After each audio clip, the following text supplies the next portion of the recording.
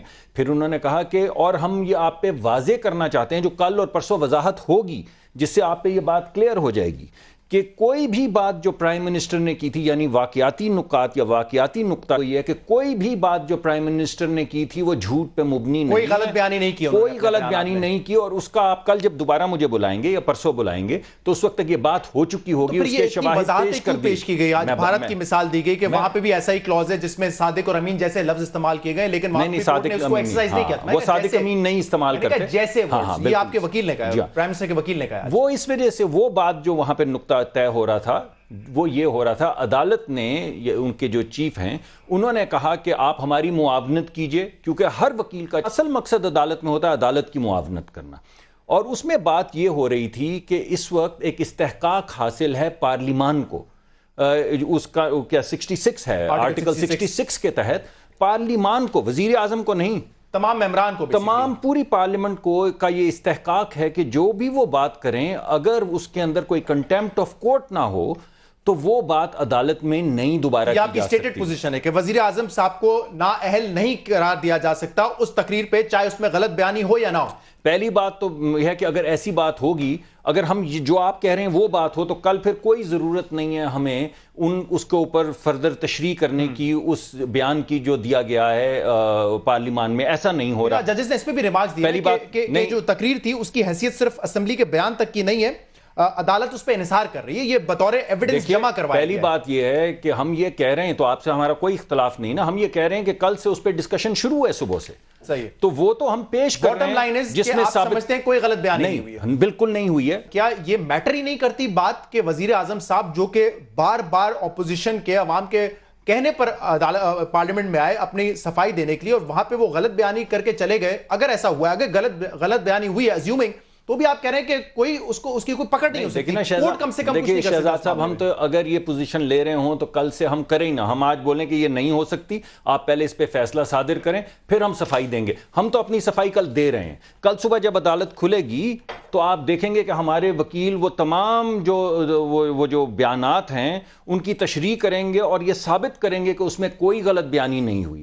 تو جب وزیر اعظم اپنے حد تک تو وضاحت دے رہے ہیں, اب سوال یہ پیدا ہوتا ہے جو آئینی نقطہ ہے جس کا جواب اسد عمر صاحب کو دینا ہے یا باقی ممبرز کو دینا ہے پارلیمنٹ کے, کہ بعد میں آنے والے وقت میں یہ اس کو کیا اس کے اوپر پوزیشن لیں گے استحقاق کے اوپر, یا ان کی اب کیا پوزیشن ہے. ایک تو یہ کہہ رہے ہیں کہ غلط بیانی تو ہوئی نہیں, وہ 2 دن میں وہ تو آپ کے سامنے آ جائے گی, ہم تو پیش کر رہے ہیں. ہر ممبر کے پاس یہ استحقاق ہے, آپ کے پاس بھی ہے کہ آپ کی کوئی بھی پارلیمنٹ کی تقریر ہو اس کو چیلنج نہیں کیا جا سکتا کورٹ میں. میرے پاس تو استحقاق آپ کے پاس, میرے پاس کیا استحقاق ہے کہ میں جھوٹ بول سکتا ہوں. میرے خیال میں تو میرے پاس یہ استحقاق نہیں ہے, اگر ہے تو مجھ سے لے لینا چاہیے واپس. آپ کی نظر میں کیا دیکھیں کہ وہ کہہ رہے ہیں 66 کو ختم کر دینا چاہیے. 2-3 چیزیں جو ہیں نا وہ اس پہ میں کاؤنٹ کرنا چاہتا ہوں. پہلی بات تو مجھے یہ آج کل وزیر اعظم کا جو دفاع ہو رہا ہے, جس طریقے سے کورٹ میں اب یہ کیس لڑا جا رہا ہے, دفاع کیا جا رہا ہے ان کا, وہ بالکل مجھے یاد آتا ہے, وہ ذہن میں جو جملہ میرے گھومتا ہے نا کہ یہ گل ساڈے تے آ گئی تو ہار ہی مان لئیے, کہ وزیر اعظم پاکستان کا دفاع ہو رہا ہے, اور وہ دفاع ہو رہا ہے اس بنیاد پہ کہ قانون کا نقطہ کیسے استعمال کر کے وزیر اعظم کو بچایا جا سکتا ہے. اب حقائق جو ہے نا وہ ثانوی ہو گئے ہیں دفاع کے اندر. دوسری چیز جو ہے, جو آپ یو ٹرن کی بات کریں تو وہ یو ٹرن نہیں, یہ پورا کیس جو ہے نا اس کو آپ کہہ سکتے ہیں مدر آف یو ٹرنز. پہلے آپ نے کھڑے ہو کے کہا کہ میں اپنے آپ کو پیش کرنے کے لیے تیار ہوں. اس کے بعد اشتر اوصاف کس کے وکیل ہیں اور کس کی صفائی پیش کرتے ہیں وہ مجھے بتانے کی ضرورت نہیں, وہ قوم خود فیصلہ کر لے گی کہ اشتر اوصاف کس کی کرتے. اور بائی دی وے اگر کورٹ نے بلایا تھا, یہ ہم نے اس وقت ایشو ریز کیا تھا, یہ میرے لیے نیوز ہے کہ کورٹ کے کہنے پہ صرف ایک دن ان کو کورٹ نے بلایا اور اگلے دن سے کورٹ نے کہہ دیا آپ کو آنے کی ضرورت نہیں. ابتدا تھی کیونکہ جب ہم نے اعتراض کیا تھا, جب ہم نے ان کے آنے پہ اعتراض کیا تھا, وہ تو سیاسی اعتراض تھا نا, وہ تو قانونی نہیں تھا, تو اس کے اگلے دن سے انہوں نے آنا چھوڑ دیا تھا. سو میرے خیال میں کورٹ کے کہنے پہ نہیں آئے تھے, وہ خود آئے تھے وہاں پر. آپ کی نظر میں تشریح کیا ہے ویسے؟ کوئی بھی اسٹیٹمنٹ پارلیمنٹ میں دیا جائے, اگر آرٹیکل 66 اتنا کلیئر ہے جتنا یہ کہہ رہے ہیں, تو پھر تو واقعی اگر انہوں نے غلط بیانی کی بھی ہے, لیٹس اسیومنگ, تو پھر وہ چیلنج تو نہیں ہو سکتی, یا ہو سکتی ہے. لیکن ہم تو دے رہے ہیں کل اس کی تشریح. دیکھیں دو تشریح دے رہے ہیں, بالکل واضح کر رہے ہیں کہ کوئی غلط بیانی نہیں ہوئی. اس کو کہنے کی کوشش یہ کی جا رہی ہے کہ دورہ دفاع بنایا جائے, ایک حقائق کے اوپر کوشش کی جائے جواب دینے کی, یہ ثابت کرنے کی کوشش کی جائے جو کہ واضح تضاد نظر آتا ہے, جو واضح غلط بیانی نظر آتی ہے وہ کیوں نہیں ہے, وہ بھی کوشش کی جائے, ساتھ قانونی نقطہ بھی استعمال کیا جائے تاکہ قانونی طور پہ بھی دفاع کیا جا سکے. اگر حقائق کی بنیاد پہ نہ آ سکے وہ کوئی زیادہ مشکل ہے. ڈاکٹر صاحب اس وقت آپ کی جماعت یا شریف فیملی جو ہے وہ ٹیکنیکل اور لیگل ایشوز کے پیچھے چھپنا چاہ رہی ہے, اور یہ میرے خیال سے شاید کورٹ میں تو obviously اس کی بڑی اہمیت ہوگی, لیکن سیاسی طور پہ تو بڑا نقصان ہوگا اگر یہ ایک پرسیپشن جاتا ہے کہ آپ ٹیکنیکل چیزوں کے پیچھے چھپ رہے ہیں اور آکے وضاحت نہیں کر رہے کہ نہیں ہم نے جھوٹ نہیں بولا, ثابت کریں. اگر دیکھیے جو پہلی بات تو یہ ہے کہ صبح اگر وہ نہیں وضاحت کریں گے تو آپ کی بات ثابت ہوگی, اور جب میں آپ کو صرف اس پروگرام میں 5 دفعہ کہہ چکا ہوں کہ صبح وضاحت ہوگی, پوری ہیئرنگ جو ہے وہ اسی پہ نکال دی کہ آرٹیکل 62-63 کیوں اپلائی نہیں ہوتا. موقع دیجئے مجھے ایک سیکنڈ کے لیے. تو پہلے تو میں نے آپ پہ یہ واضح کر دیا. دوسری بات یہ ہے کہ یہ کچھ عجیب سا معاملہ ہو گیا ہے, جو طریقہ کار پی ٹی آئی نے اپنایا ہے وہ قانونی نہیں ہے. وہ سمجھتے ہیں قانون ایک بری چیز ہے, یعنی اگر کوئی قانونی نقطہ اٹھایا جائے تو یہ اصل میں ایک بری چیز ہے, اور میں سمجھتا ہوں کہ اس سے زیادہ نقصان لوگوں کے اذہان کے اندر قانون کے متعلق اور آئین کے متعلق نہیں پھیلایا جا سکتا. قانون بری چیز نہیں ہے, قانونی نقطہ بری چیز نہیں ہے. جو عمران خان صاحب نے کہا تھا کہ میرا کام لوگوں کی بیٹیوں کے اوپر یا ماؤں کے اوپر صرف الزام لگانا ہے, ثبوت دینا نہیں ہے, یہ معاملہ ٹھیک نہیں, یہ گفتگو ٹھیک نہیں ہے. کوئی بھی شخص جو ہے وہ میری بیٹی کو, میرے بیٹے کو کل لنچ کر سکتا ہے اس بنیاد پہ کہ میں نے جو کہہ دیا کہ یہ اوپن اینڈ شٹ ہے, تو پھر کیا ضرورت ہے ثبوت کی. تو اب جو بات ہے وہ قانون اور ثبوت پہ ہو رہی ہے, اور یہ جو گھبراہٹ آپ کو نظر آ رہی ہے عدالت کے اندر پی ٹی آئی کی طرف سے, اس کی وجہ یہ ہے کہ ثبوت اور قانون کی وہ بات نہیں کرنا چاہتے. وہ کہتے ہیں ہم صرف الزام لگائیں گے, ہم نے جو کہہ دیا کہ یہ تضاد ہے, تو اب اس سے آگے پھر بات کیا ہے, آپ کیوں قانونی نقطہ اٹھا رہے ہیں؟ کیونکہ اسد صاحب یہ کیس اب جو ہے کہیں صرف ٹاک شو پہ یا جلسوں میں نہیں لڑا جا رہا ہے, اب عدالت میں لڑا جائے گا تو قانونی نکات لائیں گے. مثال کے طور پہ اگر عمران خان صاحب کے خلاف کوئی نااہلی کی درخواست جاتی ہے الیکشن کمیشن میں, یا پارٹی کے خلاف جاتی ہے فورن فنڈنگ کے علاوہ حوالے سے, تو وہاں پہ آپ کے وکلا بھی قانونی پوائنٹس اٹھاتے ہیں نا. دیکھیں نہیں, عمران خان والا جو تھا وہ صرف نااہلی کے جو کیس تھا اس کے اوپر قانونی پوائنٹس نہیں اٹھائے گئے تھے. عمران خان نے سامنے تمام دستاویزات رکھی. میں حیدر پوچھ چکا ہوں, عمران خان بھی ایک اچھے بڑے لیڈر ہیں, سیاسی لیڈر, ان کے خلاف بھی کیس جو ہے وہ سپریم کورٹ میں بھی, الیکشن کمیشن میں بھی ہے. کبھی ہمیں دیکھا ہے ہم بیٹھ کے ڈیفینڈ کر رہے ہوں, لمبی ہم پریس کانفرنسیں کر رہے ہوں, اس لیے ضرورت نہیں پڑی کہ جو دستاویزات ریکوائرڈ تھی نا ان کا دفاع کرنے کے لیے, وہ عمران خان نے لا کے سامنے رکھ دی. صرف ایک دستاویز تحریک انصاف کی تمام کورٹ پروسیڈنگ, تمام سیاسی جو تقاریر ہیں, ٹاک شوز ہیں, ان کی دھجیاں اڑا سکتا تھا. صرف لا کے دکھانی ہے. آج جو الیکشن کمیشن میں کیس چل رہا تھا جس پہ آپ کے وکیل نے پھر معافی مانگی عمران خان صاحب کے, وہ 2 سال سے ہے. فورن فنڈنگ وہاں پر بھی بتا دیں کہ کس طریقے سے لی تھی یا نہیں لی تھی, بات ختم ہو جائے گی. 2 سال سے پینڈنگ. وہاں پہ یہ نہیں کہہ رہے کہ ہم نہیں بتائیں گے, وہاں پہ ہم یہ بتا رہے ہیں کہ ہم ہر سال دیتے ہیں آڈیٹڈ رپورٹس, آپ ہی کے پاس الیکشن کمیشن میں جمع کرائی جاتی ہیں, آپ کو دے چکے ہیں انفارمیشن. بٹ لیکن واپس اس کے اوپر آ رہے ہیں, قانون جو ہے وہ بری چیز ہے. یہ ہم نے کب کہا قانون بری چیز ہے؟ ہم مکمل کریں نا. دیکھیں ہم جو ہے قانون کے مطابق ابھی تک جو رولنگ آئی ہے قانونی نقطے کے اوپر, صرف ایک رولنگ آئی ہے, وہ تحریک انصاف کے موقف کے حق میں آئی ہے. 184(3) کے تحت یہ کیس بنتا ہے, اس کو سنا جائے گا. واحد جو قانونی نقطہ ابھی تک ہوا ہے, تو ایسا نہیں ہے ہم قانونی نقطے نہیں دے رہے, ثبوت ایسا نہیں ہم نہیں دے رہے. بی بی سی کی جو ڈاکیومنٹری ہے, اس کی دھوم مچی ہوئی ہے سارے پاکستان کے اندر, اس میں جتنی بھی دستاویزات دکھائی گئی ہیں اوریجنلز نکلوا کے تحریک انصاف نے لندن کے ریکارڈ سے سپریم کورٹ میں جمع کروائی نہیں ہے. پروگرام میں شامل کریں گے ایک بریک کے بعد آپ کے سامنے پھر حاضر ہوں.